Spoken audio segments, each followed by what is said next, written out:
So, start recording. Welcome back. Sefer Rus, Megillas Rus, Paragimel Pasuk Zion is where we are up to. And so, the plot thickens as Naomi has come up with a concept for Rus to go and seduce Boaz. To put it as bluntly as possible, she's going to go in the middle of the night to where he is lying quietly in the barn on the threshing floor all by himself. She is going to go perfumed and anointed and washed and dressed to the nines. And who knows what will occur. And we saw similarities to the Benos Lot way back the origins of the nation of Moab. And we saw connections to Tamar, who went out to go seduce Yehuda.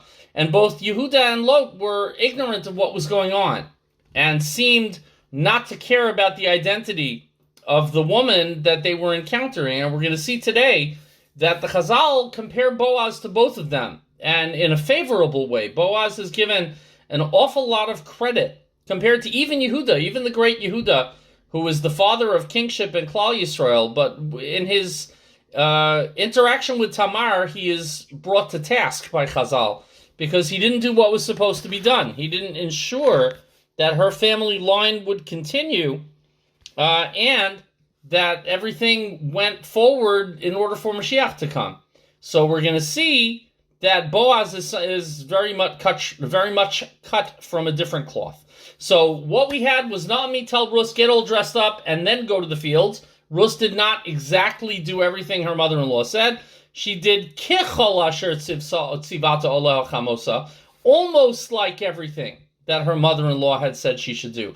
But she waited on the getting fancy and dressed up until she got out there, realizing that people would misconstrue what she was doing out alone on the roadways in the late evening, because, unfortunately, there is a lot of immorality among Klal Yisrael at the time, which is funny because we are used to the kind of approach Kulam tzadikim, kulam kedoshim, everybody was incredible. During the time of the Shoftim, it's clear from the actual words of the Nach that everything was not spectacular. Women and men, both were much less moral than they ought to have been as good observant Jews. Part of that is the wicked influence of Avodah Zarah on the people, but also tribalism, the fact that people really only look out for themselves, not for everybody else as a whole. There is a lack of national unity, and Boaz and Ruth are going to provide that in a very unlikely way, given that Ruth isn't even Jewish at birth. She's Moabite, and that is a reason for a lot of people to sort of exclude her and push her off to the side, as we've seen so far. All of that is a long-winded way to get towards Paragimel Pasuk Zion, where we're up to. Remember, this week we're only doing 6 psukim a night, because Paragimel is short, it's only 18. So 3 nights of Paragimel is what we're looking for. We may be done a little on the early side tonight. I never make promises because you know I like to talk. So we may not exactly end up done as early as one might expect. But Pasuk Zion, Vayochal Boaz. So Boaz is out there at the end of the day. We say he's staying in the threshing floor because unfortunately there was enough immorality and vice that men would occasionally steal from the piles of threshed grain, and then they would use it for esnan zona. They would use it to pay off the wages of the harlot that they are looking for that evening. Not Mrs. Right, but Ms. Right Now. And unfortunately, there's a lot of that going around. So Boaz instead eats vayesh, and he drinks. That's a key point. Boaz gets a little bit tipsy with the drinking. Vayitav libo, and his heart was glad. Now, Boaz, during the famine, did not overexert himself with eating and drinking. He's a good tzaddik who keeps an eye on the people and who wants to suffer along with them, like Amram and Yocheved back in the day, who separated from each other at a time of pain for Klal Yisrael and Mitzrayim. So now that the famine is gone, Boaz, in the aftermath of a kind of hugely abundant harvest, eats his fill possibly for the first time in years. But Vayitav Libo isn't because of the eating and drinking, not like Achashverosh, for example. By Achashverosh in Megillas Esther, it says, Ki tov lev hamelech bayoyin, that the king's heart was happy in wine. He was a shikker. But instead, his heart is gladdened because he's saying benching after a full meal for the first time in years, and he's thankful to HaKadosh Baruch Hu. The bracha of Hatov v'Hametiv. The Chazal point out that suffering is past, including his personal suffering, because according to many, his wife had passed away. So he was ready for Tov, Vayitav Libo. Tov, ein ze ela isha, as Mishlei says, Matzah isha, matzah tov. When one finds a wife, one finds goodness. And no further comment on Mother's Day is necessary. So he Vayavo lishkav biktsei ho'arema. So he goes to lie down at the edge of the heap of grain. Not the most comfortable mattress in the world, crinkly and crunchy, but he lies down anyway. He's going to get some sleep. He's a little bit drunk, so he's going to sleep very heavily indeed. Vatavo valot. And she came quietly, softly. Whether the word lot is implied in there is hard to know for us to understand that there's a little bit of a comparison to the Lot story here, where Lot gets drunk and then falls asleep, and the Bechira and the Tzeira come to seduce him because they're afraid there are no men left in the land, that the whole world has been destroyed. And he didn't know when they lay down by him and when they got up. So Vatavo Balot, she came silently, Vatigal Margalosav, and she uncovered his legs, his feet, Vatishkav, and she lay down, hubba hubba. So Boaz, a wealthy aristocrat, has gone to sleep on a barn floor far away from his servants, by the edge of the grain heap, all by himself. Ruth carried out Naomi's instructions, came to him quietly without anybody noticing, and even though Boaz is supposed to be keeping a weather eye out for thieves, he doesn't expect a young woman to come, tiptoeing up on him. Maybe because of the wine that he's not used to, so he's sleeping heavily and he doesn't know anybody's there. Vayhi bachatzi halayla, pasuk ches, and it came to pass at midnight. Ironically, not so ironically, this is the midpoint of Sefer Ruth, the middle of Parag Gimel. Technically, the beginning of Parag Gimel is kind of the middle of Sefer Ruth, but bachatzi halayla, it's a phrase that we use in the Seder night, when we sing in Nirtza, Vayihi bachatzi haloyla, and this happened at Chatzos, and this happened at Chatzos, and this happened at Chatzos, and this happened at Chatzos.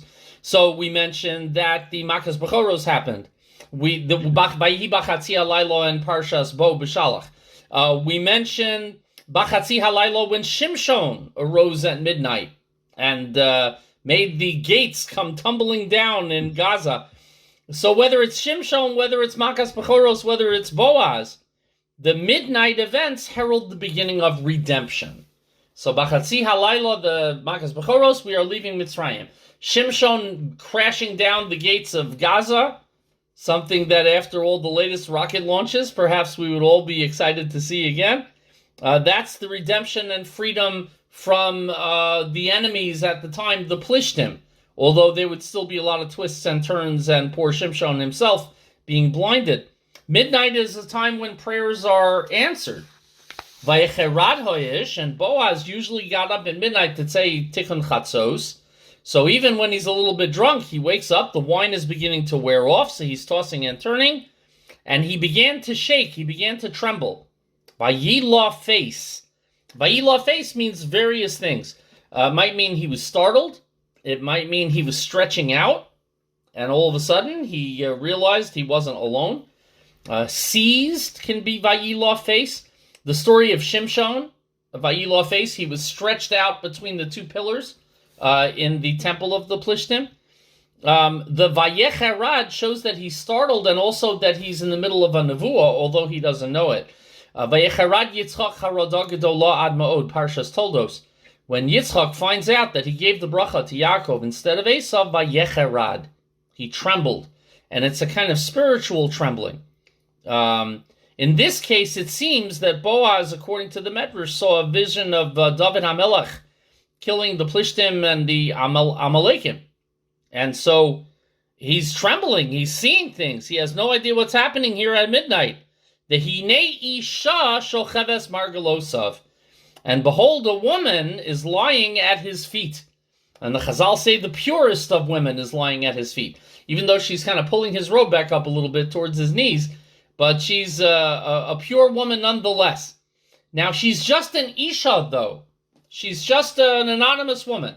So, I put it to you without being crude. A man is sound asleep. Maybe he had some wine. He's been lonely for a while. His wife is gone. He's single. And there's a woman lying at his feet when he wakes up at midnight. What would most men do? Presumably, let's just say, not ask too many questions. That's like, whoa, ho, ho, ho. Nice. And he knows he's alone. He's alone in the threshing floor. There's nobody for miles. But Boaz asks questions. And this right here is the dramatic climax of the entire Sefer Ruth. Instead of doing what instinct was probably screaming at him to do, instead of following urges that any man might have while asleep and awoken gently by somebody who smells nice, they're right there all alone. Nobody's going to know. Boaz asks questions. Total yeshiva guy. Vayomer mi'at. And he said, who are you? Mi'at, 2 words, 4 letters total. It's the most amazing thing that he does. From this comes Moshiach. So who are you? So the Chazal say all kinds of cool things. Who are you that you will have the Redeemer of Klal Yisrael, the Moshiach, come from you? Who are you that are here, but are here with pure intentions? But what's amazing about it, if you think about it, is that what he could do is follow his natural inclination, which would even be legitimate. He's single, she's single. One of the ways to get married is through an act of intimacy. He could legally marry her by lying with her at this moment. But instead, he decides it's time to talk. And he asks her, who are you? That's an amazing thing to be able to do. And the Chazal tell us that he showed more self-control than Yosef with the wife of Potiphar. He showed more control than any man would ordinarily be capable of showing. But more important than that is the question that he asks her. Mi'at, who are you? Think about the Pilegesh Begiva. The Pilegesh Begiva story at the end of Sefer Shoftim is a terrifying, terrible story. But she has no name. She's just Pilegesh Begiva. She has no voice. She never speaks. And she has no choice. Her Levi pseudo-husband, of whom she is a concubine, drags her around from place to place. Her rapists kidnap her and drag her out of the house when the husband, so-called, throws her out to the mob to be violated repeatedly till she dies. We never hear who she is or what she has to say. But Boaz says, mi'at. He treats her as a person. This is Yael Ziegler's insight, not mine, but it blew my mind when I saw it. He wants to know who she says she is. He wants to give her a voice and respect as an individual human being, not a sex object in the middle of the night. Because look at what Lot does. Lot gets drunk, and velo yada b'shikva uvekuma. He doesn't know when the girls lie down and when they get up. Why does he not know? Because he doesn't want to know. He doesn't care. He had a nice time in the middle of the night. Never mind the only women around are his daughters. He should have cared, but he didn't. He had already given up on the promise of Avraham Avinu. He had already given up on the world, on Sodom. He had turned his back on his destiny. Velo yada, he had no idea. He didn't care about his own future. When Yehuda meets up with Tamar, and he sees a woman he thinks is a common prostitute, he doesn't ask any more questions. He doesn't ask her name. He doesn't treat her like a person. It's a transaction for him. I am lonely. My wife has died. You are convenient. Let's make a deal. It also says by Yehuda, ki lo yada. When he goes seeking her later, he can't find her and he doesn't know who she is. He never bothered to ask. Yehuda's also given up on what he's supposed to do, which is find a wife for his son Shelah. So Lot doesn't care. Yehuda doesn't care. Only Boaz cares. In fact, Naomi sent Ruth with instructions not to talk too much. She said, Al tivadi lo ish. Don't make yourself known to the man. Be like Tamar, be like Benos. Keep your mouth shut. Do what you need to do to secure him. But Boaz asks her mi'at. Unlike any of his predecessors, he cares about what happens. And that's where he changes the entire course of history. Because he asks a 2-word, 4-letter question. Mi'at. Vatomer anochi Rus amosecha. And she answers him. And she says, I am Rus, your handmaiden. Anochi is a very important word because that emphasizes individuality. Anochi Hashem Elokecha. It's not just Ani, it's Anochi. I am somebody of consequence. He has given her confidence by asking her who she is, and she is answering as a person with confidence. Anochi Rus Amosecha. In an earlier parak, she said Shifcha Secha, Shifcha Knainis, low level. Now she's an Amma. Now she's a free Jewish Hebrew woman. He has given her confidence by treating her as a person. And isn't that something that people always do for each other? When somebody treats you with respect as a person, you feel more confident in who you are and what you have to offer. Anochi Rus Amosecha. It's a beautiful phrase. It shows how far Rus has come since the beginning. Ufarastach nafecha al amoscha. Spread your wing over your handmaiden, the corner of your cloak. Ki goel ata, because you are a redeemer. That echoes what Boaz said last parak, where he said Hashem will spread his wings over you. So she's quoting Boaz. When she says goel ata, she's quoting Naomi, because Naomi told her in the end of parak Beis, he's our goel, he's our redeemer. So she has learned from Boaz and Naomi to see herself as not just a stranger, not just a foreigner. She didn't say Anochi anywhere earlier in the Megillah. She said Ani. Now it's Anochi. She has spread her own wings, maybe, in a manner of speaking. So it's a really amazing thing how far Rus has come in this short little pasuk that is kind of the key to the whole Megillah, is that Boaz treats her with respect. She sees herself with respect. And of course she treats Boaz with respect. She's already called him her master and her superior. He's one of the leading citizens of Beis Lechem.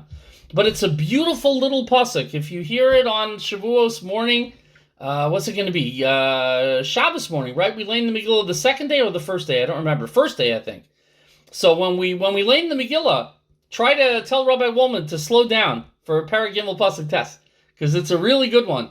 And it really shows us how Boaz and Rus have a mutual respect for each other, a value and a confidence. And look how he responds. He doesn't say, you Moaviyah, you licentious, prurient woman. He said, Mi'at, who are you?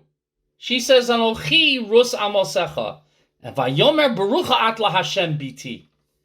And he says back to her, you are blessed of God, my daughter.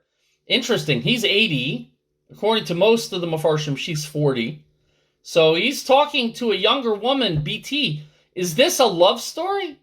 Everybody likes to think of this as sort of a love story. But it's mutual respect, yes. But it's probably not traditional romantic love. At some point, he says to her, later on in Parag Gimel, we'll see in a minute, he says, I'm too old for you. And she says, yeah, sort of, but. So it's not about romantic love. It's about love of HaKadosh Baruch Hu and a mutually shared outlook on life. The two of them have an awful lot in common, and what they have in common is the security of the entire Klal Yisrael.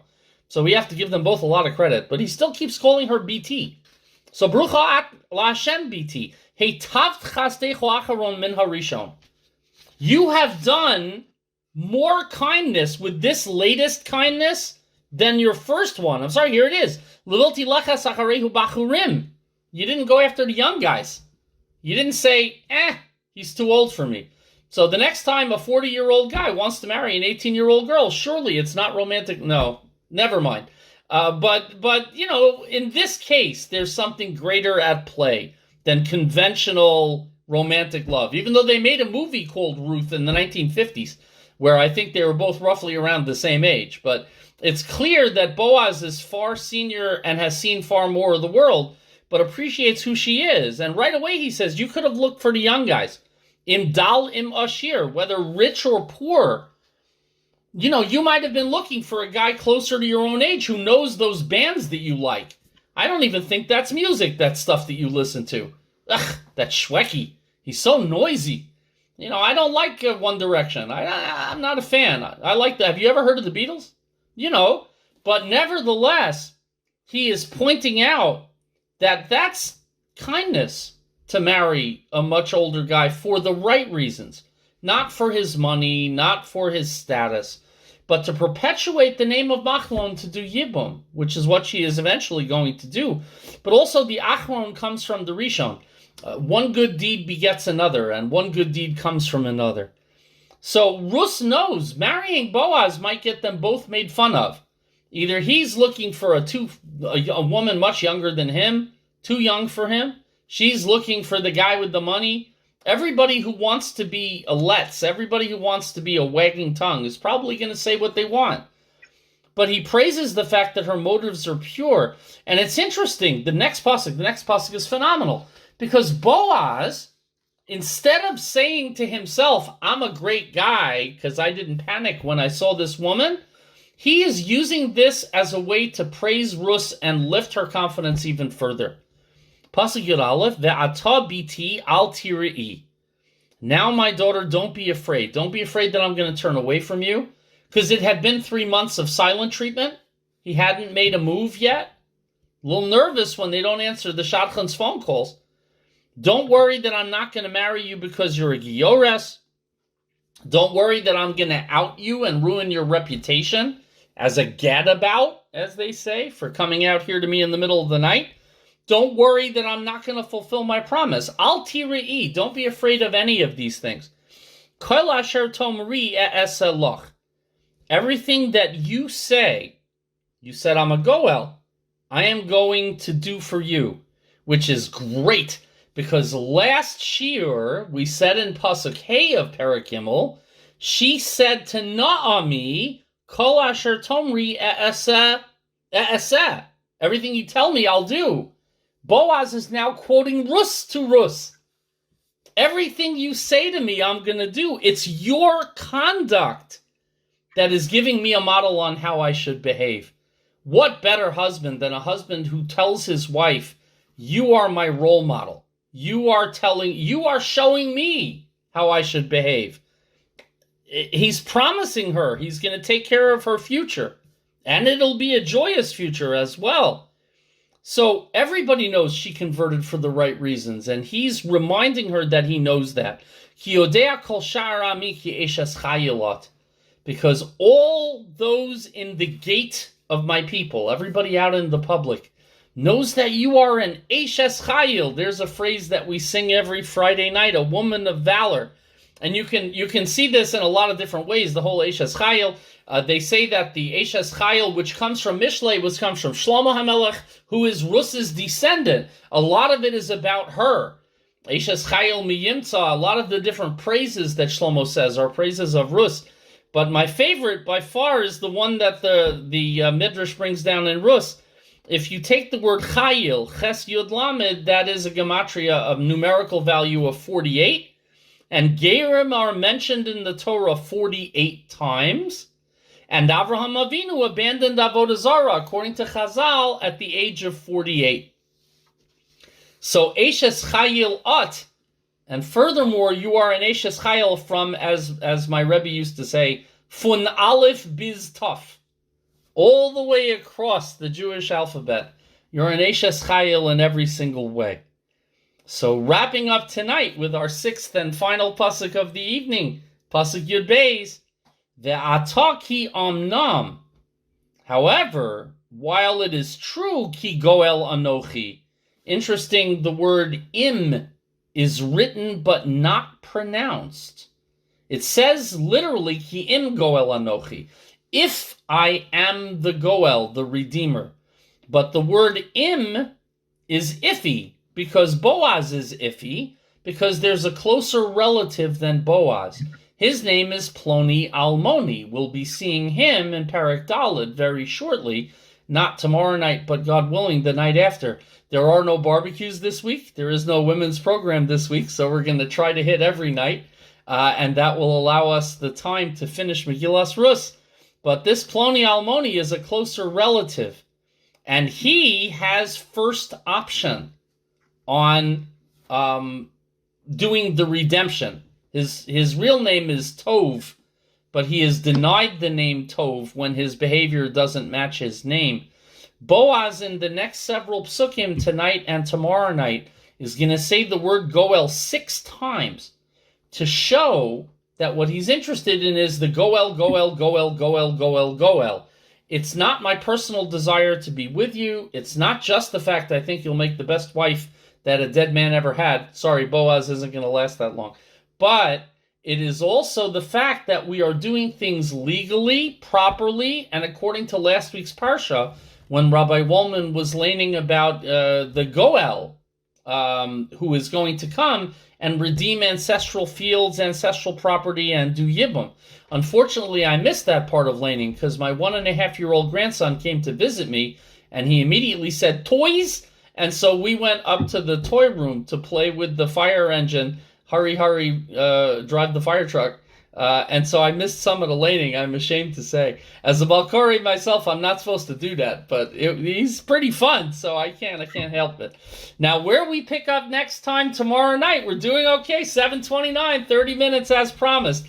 Tomorrow night we pick up the remainder of Perek Gimel, which is all foreshadowing and leading us into the action-packed Perek Dalet.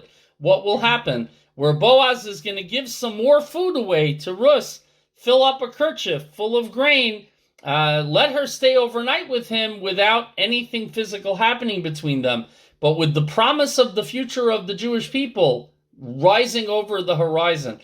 When I record these and put them up on YouTube, I've been using paintings of the Book of Ruth because there's many of them, and 2 of them already have been by Marc Chagall. In each of his paintings of the Book of Ruth, he puts a big red ball, the sun gleaming, and it's supposed to be kind of a portent of the future, of the sun rising for the Jewish people.